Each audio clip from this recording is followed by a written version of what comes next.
Meus queridos irmãos, eu quero complementar a todos com a paz do Senhor Jesus. Nós estamos aqui de volta para, nesta oportunidade, comentarmos a lição de número 8, lição da classe dos jovens,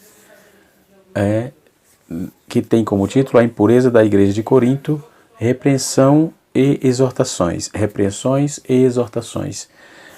Nessa lição, nós vamos ver no capítulo 5 de Atos, ou de 1 Coríntios, no seu versículo 1 até o versículo 13, ou seja, todo o capítulo 5, Paulo vai trabalhar uma exortação e uma repreensão bem dura para a igreja de Coríntios, uma repreensão mais contundente, visto que Paulo trabalhou do capítulo 1 até o capítulo 4, tratando de todas as anomalias e todas as coisas que ali existiam, mas surgiu um caso muito grave, não é? Caso tão grave que Paulo diz que nem os pagãos, ou seja, nem os ímpios faziam aquilo que estava acontecendo no seio da igreja de Coríntios, não é?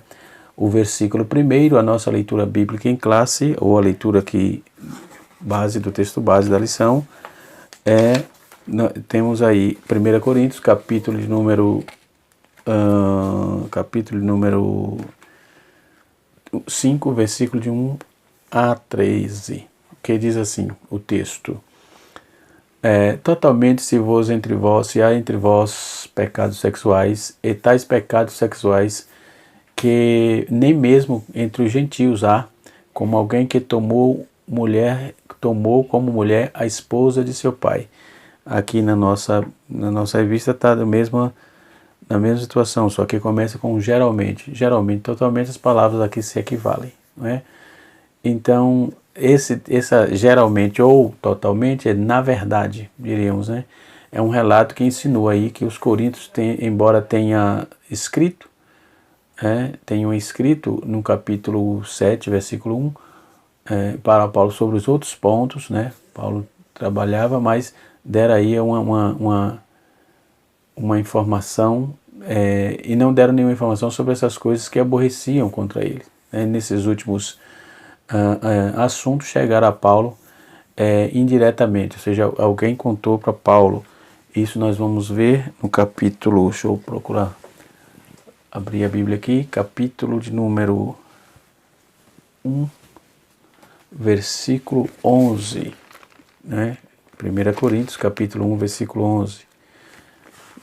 Eu estou usando aqui a revista corrigida, edição revista corrigida, de Almeida. Está escrito assim, 1 Coríntios, capítulo 1, versículo 11. Capítulo 1, versículo 11. Está escrito: porque a respeito de vós, irmãos meus, foi comunicado pela família de Cleo.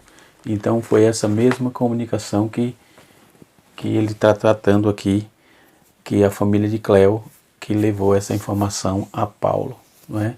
Então tinha ali, estava ali uns problemas graves acontecendo, não é? Que precisava de disciplina, que precisava de repreensão, não é?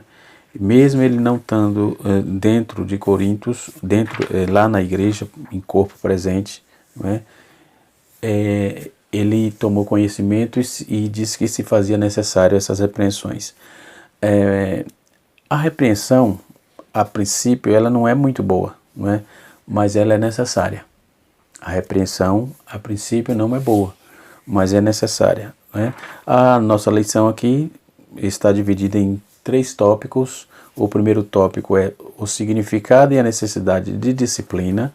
O segundo tópico é a disciplina como repreensão da santidade da igreja, como preservação, a disciplina como preservação da santidade da igreja. E o terceiro tópico, vamos ver aqui, a disciplina, o cuidado com a pessoa depois da disciplina. Então não é só punir, não é só disciplinar, não é só repreender, tem que cuidar, não é? E assim vamos nós. Então é basicamente o que está escrito na nossa lição, ok?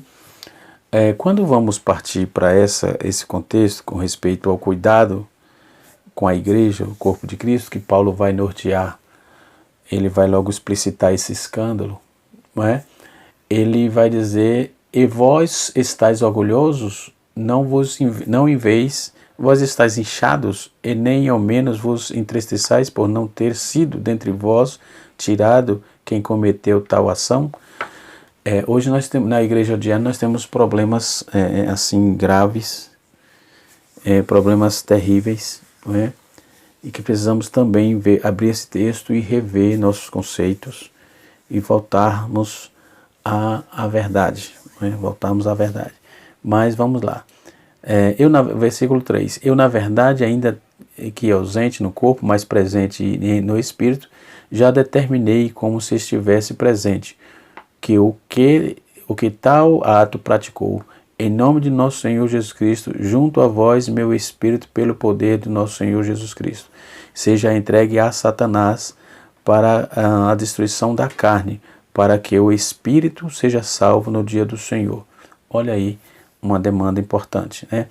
Versículo 6. Não é boa a vossa jactância, não sabeis que um pouco de fermento leveda toda a massa?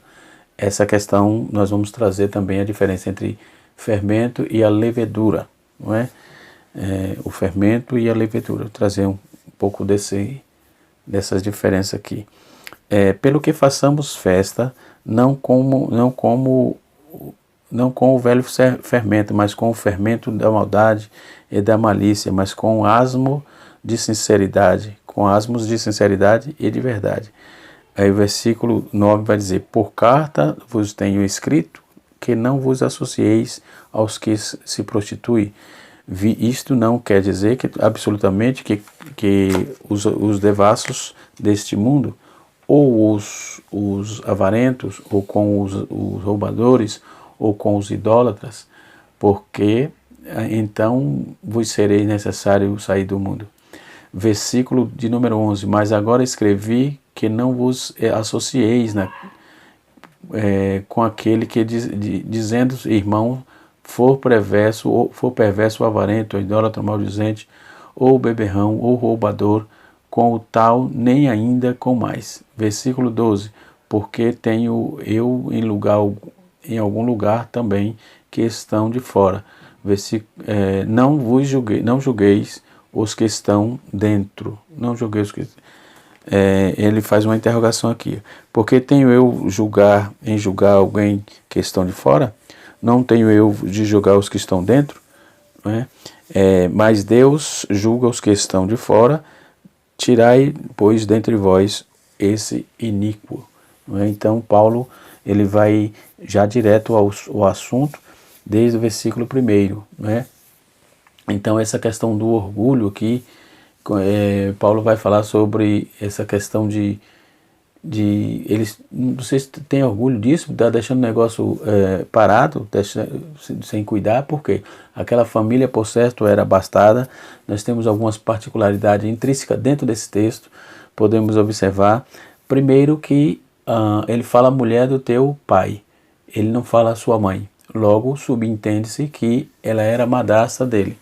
Segundo, que nós não vamos encontrar no texto o nome da mulher, e também o nome do pai do moço lá, e nem também o nome do moço, só é apontado o problema do moço, do rapaz, que por certo fazia parte da congregação, dos irmãos ali, fazia parte daquela congregação, e ceiava normalmente como não tivesse acontecido nada, e ele estava com o caso, estava saindo, estava adulterando com a mulher do seu pai, ou seja, a sua madrasta. Todos os comentaristas que eu pesquisei de comum acordo aceito essa visão de que, como está ocultado o nome, a visão de Paulo com respeito à mãe, diz a mulher do teu pai, o texto, né? Então Paulo vai trabalhar aí que alguém dentro daquela situação, no capítulo 7 de 2 Coríntios, versículo 12, nós vamos ver toda a proibição, e também no livro de Levítico, nós já vamos ver Deuteronômio, Deus vai proibindo isso, essa questão do incesto. Então o que estava acontecendo ali era um incesto, uma problemática, um escândalo. Então ele vai trabalhar aí esse problema para trazer aí ordem moral, né? Ordem moral na igreja de Corinto. Que uma igreja, ela tem que ter a ordem moral. Então era inconcebível aquele pecado. Ele disse, nem no meio pagão acontece isso. Eles não aceitam isso. E vocês estão aceitando isso como fosse uma coisa normal, é isso? Era as inquirições, ou seja, as perguntas de Paulo com respeito ao texto, né? E ele vai perguntando, fiz aqui algumas anotações que vai nos levar aí a um entendimento interessante, né? Quando ele vai trabalhar a questão dessa impureza, né? Que aquele escândalo ali, nós vamos ver desordem moral. Aquele problema, aquela desordem moral era inaceitável na igreja e é inaceitável na igreja hoje também. A disciplina e a repreensão era necessária, é um instrumento. A disciplina, ela não mata ninguém não. A repreensão não mata ninguém. Pelo contrário, a disciplina é um instrumento da palavra de Deus para a vida da igreja. Ela é um instrumento que norteia a ordem moral, né? A ordem moral dentro do contexto e dentro do corpo de Cristo, né? Então, por exemplo, ficar guardando ali o pecado, ocultando o pecado, segundo a maior parte dos comentaristas desse texto, vai dizer que aquele moço, por certo, era de família abastada, é tanto que aparece se dando uma oferta generosa e tal. Isso é um problema. Isso é um problema. E na igreja de hoje acontece a mesma coisa. Quem tem mais afago. Quem tem menos, mais chicote, né? Isso não é igreja. Isso é um salão social qualquer, menos igreja. Porque a doutrina da igreja, a disciplina da igreja, o norteio da palavra de Deus, ela é uniforme, é para todos, não tem classe social, não tem feio, não tem bonito, não tem rico, não tem pobre, não tem preto, não tem branco. A doutrina é única. O que é para mim é para você também, não é? Então, a igreja não pode ter esse tipo de anomalia, desde os mínimos casos até um caso como esse, promíscuo, um escândalo, né? E eles estavam ceando como que não tivesse acontecendo nada, né? Então, o pecado não gera glorificação, o pecado gera morte, o pecado gera tristeza, o pecado gera malefício geral para a igreja, no contexto geral. Então, conforme o texto vai dizer que o fermento, um pouquinho de fermento leveda toda a massa, o fermento é uma substância distinta e é acrescentado na massa, certo? A levedura era um pedaço de massa, que sobrou do preparo anterior, dos outros pães, né? E o resto da massa é levedada quando acrescenta a massa nova, a massa seguinte. Então, que faz parte, que ele faz com que aquela massa e o pão vai crescer e dar o seu formato correto, né? Nesse texto aqui, capítulo 5, versículos 7 e 8, nós podemos tirar uma lição, jovens. Podemos tirar uma lição. O risco da mistura. Por quê? Mesmo que era comum naqueles dias no Oriente Médio, e principalmente nos costumes judaicos, naqueles dias, o pedaço de massa levedada que sobrou, podia estar cheio de doença, sujeira e elementos de bactericida que vinha trazendo aí elementos desagradáveis, né, que ia ser acrescentada à nova massa. Então isso quer dizer, tinha que ter cuidado, porque se tivesse já estragado, não podia mais misturar. Então temos que ter cuidado com a mistura, né?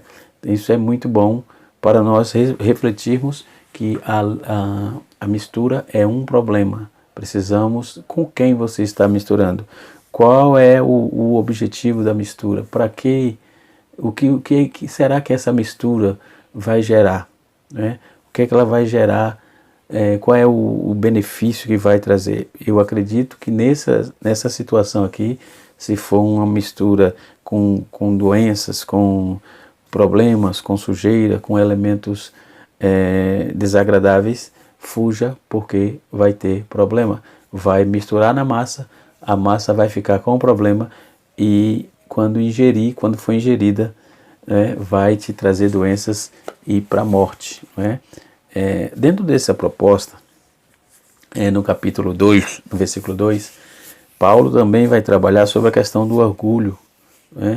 Ele vai dizer, ao invés, deixa eu ver aqui, e vós estáis orgulhosos, ao invés disso, vós não devereis se entristecer, porque foste tirado do meio de vós. O que cometeu esta atitude, entendeu? Já disciplinou? Já tirou ele do meio? Ou não, ele não tirou, eles estavam lá ainda cantando, ou ele estava na mesa, estava envolvido com a igreja, com a comunhão, no caso, né? Então, o orgulho, ele é o companheiro mais próximo do pecado. Repito, o orgulho é o companheiro mais próximo do pecado.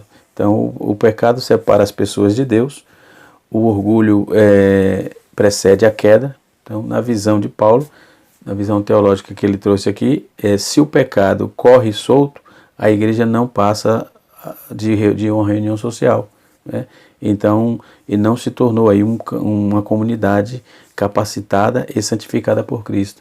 Então, precisamos tomar cuidado com esse tipo de situação, para que essas misturas não nos traga prejuízo, A mistura não seja, não faça parte do nosso convívio, do nosso contexto de fé, do nosso contexto do nosso costumeiro, Porque para Deus o que interessa é a nossa comunhão que temos, A nossa comunhão que temos com Ele. Na primeira vista, na primeira cena que Paulo apresenta aqui, ele traz um parecer desprezível da situação.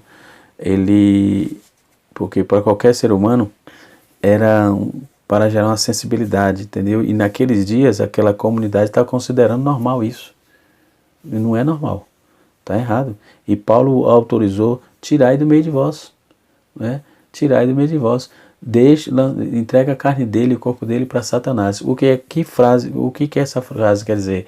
Ou seja, ele está praticando atos pertencentes à obra da carne. Então, o próprio pecado dele vai julgar ele, vai trazer consequência para ele, Então, na verdade, o que Paulo não estava dizendo, ele vai dizer, entrega o corpo a Satanás e recupera a alma. Por quê? Porque Paulo estava dizendo, não pode deixar de cuidar. Vai disciplinar, vai deixar ele fora da comunhão, vai tirar ele do meio do convívio direto, mas tem que cuidar dele, porque a alma precisa ser salva, certo? Mas o pecado que foi na carne vai ter que ser sacrificado também na carne. É isso que o texto propriamente dito nos aponta, Então, tanto nas igrejas maiores como nas igrejas menores, vamos conferir que existem direitos especiais, ou seja, membros proeminentes, por sua vez, membros de igreja ou pastores se orgulham pelo fato dessas pessoas serem ricas, ilustres, reconhecidas, pela cultura serem membros de igreja e tal, e cabe aí permitindo um estilo de vida que atrapalha em vez de promover. Por exemplo, antigamente havia muita cura, muitos milagres, fatores e atos miraculosos, que não se podia nem contar. Hoje, quando acontece um milagre, é um espanto. Por quê? Porque as pessoas misturaram. Se tiver dinheiro, tem a necessidade de Jesus do mesmo jeito que não tem dinheiro. A necessidade é igual. E o tratamento bíblico, cristocêntrico, tem que ser dado igual. Não é diferenciado, mas não é assim que acontece. Não é assim. A igreja de Corinto, por exemplo, ela se encontrava em situação bem parecida. Paulo, instando seus membros aí, ele vai confirmar que ninguém, a não ser Cristo, como muitos exemplos de grandes notoriedade. Então, ninguém merece esse tipo de notoriedade toda. Pecado é pecado e vai trazer destruição, conforme eu já disse. Então, como a igreja, como comunidade, ele estava aceitando aquilo, ele não estava vivendo o avivamento, não estava trazendo para eles benefício nenhum, senão eles estavam morrendo espiritualmente sem perceber. No texto também podemos extrair uma forma ampla da imoralidade sexual. Paulo não negou isso, Paulo explicitou isso. Paulo não ficou de conversa de ouvido. Paulo trouxe o problema à baila e trouxe para tratar, para resolver. né? Do mesmo modo, essas questões de incesto, de adultério e tal, a atitude de Paulo aí, ele é um parâmetro útil para professor, para pastor, para nós que ensinamos a palavra, para cuidar acerca desses problemas sobre a ética, e a ética nesse quesito aí, ética sexual. Precisamos ter cuidado, precisamos vigiar. Se tiver que pedir perdão, peça agora e não pratique mais, porque isso a sua carne pode ser entregue a Satanás, ou seja, você vai ser penalizado, não tenha dúvida. Então Paulo não desassocia aí a discussão do testemunho, nem da comunidade e dos seus desejos de chamar aí a igreja de volta à identidade com Cristo. Paulo testemunhou que a igreja precisa viver uma vida de santidade, mas ele também não negou a questão da discussão que eles deixaram quieto lá. Paulo já trouxe à baila. Logo eles tiveram aí que correr atrás para tratar, porque Paulo disse, olha, não deixa, vocês não podem viver com esse tipo de coisa aí, carregando essa obra malévola aí, né? Vocês precisam ter cuidado com isso, para que isso não traga a vocês problemas graves. Paulo ainda diz que Paulo não julga o Coríntios e nem de modo geral, ele está convencido de que as pessoas fora da esfera do poder do Espírito não fazem parte da jurisdição, ou seja, vocês têm que cuidar o que estão dentro. Os que estão de fora não interessa. É muito bom, versículo 3. Porque eu, agindo com ausente ao corpo, porém presente no Espírito, já julguei que estivesse presente aquele que fez isso. Ou seja, e ele vai dizer, em nome do Senhor Jesus Cristo, quando vos reunirdes, e o meu Espírito junto de vós, com o poder de nosso Senhor Jesus Cristo. Então o que ocorre? Julgar o de fora é muito fácil. Tem que julgar e tratar o que estão dentro. De fora, ele não tem nenhum compromisso com Deus, não medita na palavra, não ouve a palavra de Deus, não tem compromisso. Mas vós, é isso que Paulo dizendo, vós que estão dentro, ou seja, dentro do quê? Dentro da casa, dentro do redil do Senhor, dentro da doutrina da palavra de Deus. Né? Vocês que já ouviram, já se batizaram, já foram, já participam, melhor, de todo o contexto, precisa tomar cuidado. Então vocês precisa cuidar disso, não deixar que isso se prolifere, né? Mata logo o problema. É isso que Paulo está dizendo. Paulo também aí, ele não destaca os pecados sexuais, mas com as únicas transgressões, né? Que isso nós já tratamos no capítulo 1, até o capítulo 4, né? Tratamos de forma bem clara e, enfim. Aí ele vai dizer, nós não tratamos, não é só disso que vamos tratar, né, na presença de Cristo. A ganância, a calúnia, o roubo, os outros pecados são igualmente sérios, como também deve ser tratado. Capítulo 5, versículo 11, ele vai dizer isso. Não é só esses pecados não, tem aqui, mas agora vos escrevo que não vos mistureis. Se alguém chamado a si de irmão for pecador sexual, ou ganancioso, ou idólatra, ou maldizente, ou beberrão, ou ladrão, como tal, com esses tais, nem mesmo com mais. Ou seja, eles estão errados do mesmo jeito. Vocês precisam ter cuidado. Mas era comum ele estar no meio dos beberrões, dos maldizentes, dos idólatras, dos gananciosos. Era comum isso. Por esse pessoal, não sei que ibope que gerava para aquele povo, né? E assim sucessivamente. E crente não vive atrás de ibope. Cristão não. Nos nossos dias atuais, precisamos ter cuidado com isso, porque primeiro nós estamos vivendo um choque de cultura, né? E segundo, nós temos que estar nos afastando disso, né? Nos afastando desse tipo de coisa. Então, o orgulho vem antes da ruína. O espírito altivo, por exemplo, antes da queda. Foi o proverbista que disse isso, capítulo 16, versículo 18. E também que vai dar consonância no capítulo 11, versículo 2, também de Provérbios. Okay? O orgulho e a arrogância, os cristãos se manifestam de várias maneiras. Ou seja, o problema em Coríntios não era necessariamente o fato de seus membros se vangloriarem. O próprio Paulo fez em algumas ocasiões, mas sim, aquilo que se vangloriava em vez de gloriar-se da indignidade de sua dependência de Cristo. Né? Então, Paulo vai trazendo aí a importância do discipulado dos cristãos. Os cristãos precisavam se cuidar disso, né?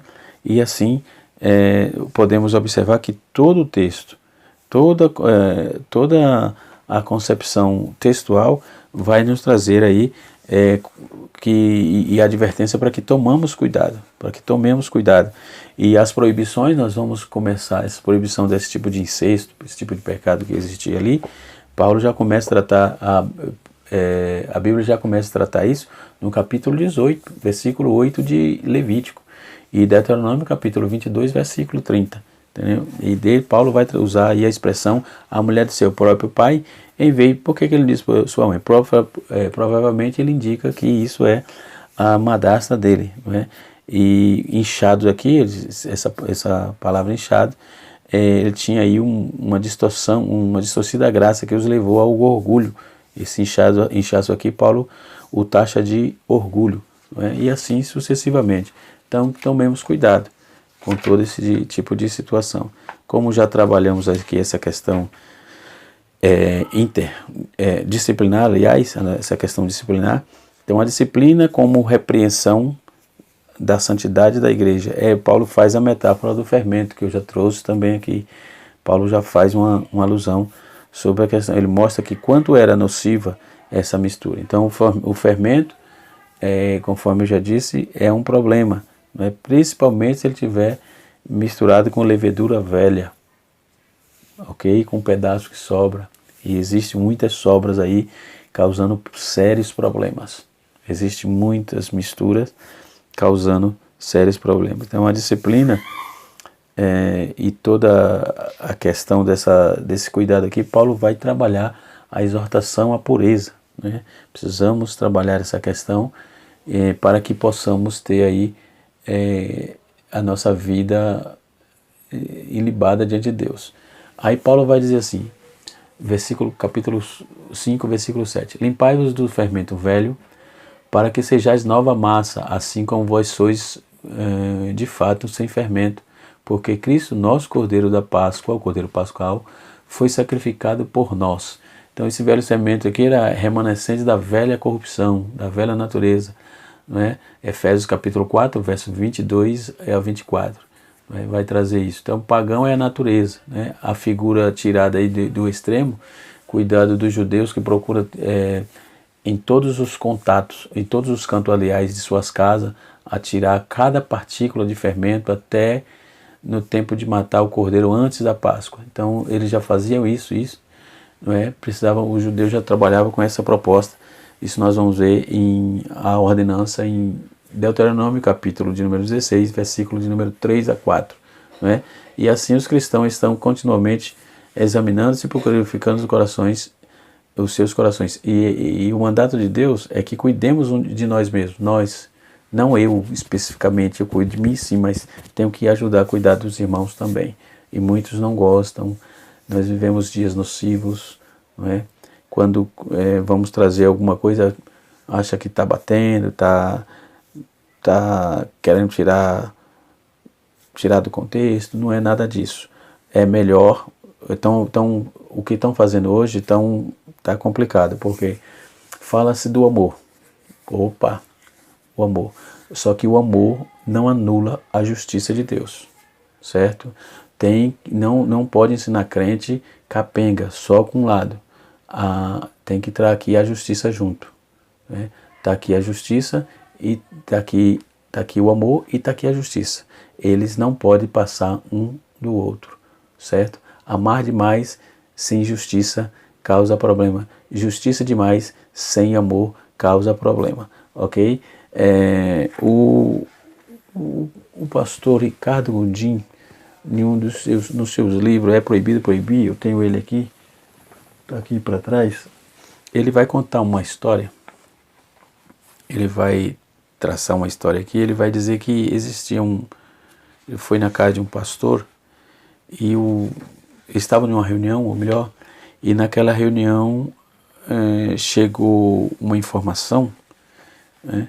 Ele vai dizer que o pastor que estava ali, um pastor reconhecido, ele tomava conta aí de várias igrejas e tal, e quando chegou a informação que ele precisava ir até se deslocar do salão da igreja, onde estava havendo a reunião, para ir até as dependências da casa dele. Chegando lá, ele recebeu a notícia que a filha dele havia cortado o cabelo. Aí ele ficou furioso, ele ficou ele ficou bravo e ele vociferou para a filha e ela estava apavorada e ele pegou e começou a bater na menina, né? Bruscamente arrancou o cinto da calça e começou a espancar, né, descontroladamente. Qual é a diferença do corte de cabelo para esse desequilíbrio desse cidadão, certo? Então o que precisava era o equilíbrio e isso ele não teve. Ele deixou vários vergalhões que ficou ensanguentado o corpo da moça, né, e após castigá-lo com açoite ele olhou e disse: enquanto você estiver debaixo do meu teto, eu não tolero tamanho insulto, porque você vai prejudicar o meu ministério. Na verdade, o ministério dele já estava doente por causa desse tipo de legalismo. Doutrina não gera legalismo. Doutrina já está explícito na palavra de Deus, certo? O que faz, o que não pode fazer, o que não leva para o céu, o que deixa o homem carnal, está tudo na Bíblia, é só ler. Só meditar. E os ensinadores temos a obrigação de ensinar a palavra de Deus como ela é, desnudada, nua e crua, com época, contexto, subtexto. Sim, isso precisa, mas precisamos ensinar a palavra. O que é pecado é sempre pecado, é um problema, mas temos que ter cuidado com o legalismo. Espero poder ter te ajudado, que o Espírito de Deus continue nos vossos corações e tenhamos cuidado com essas impurezas para que possamos estarmos caminhando com Cristo para as mansões celestiais conforme a sua promessa. Deus abençoe a todos e até a próxima aula. Canal Rascunho DVD, ensinando para transformar vidas.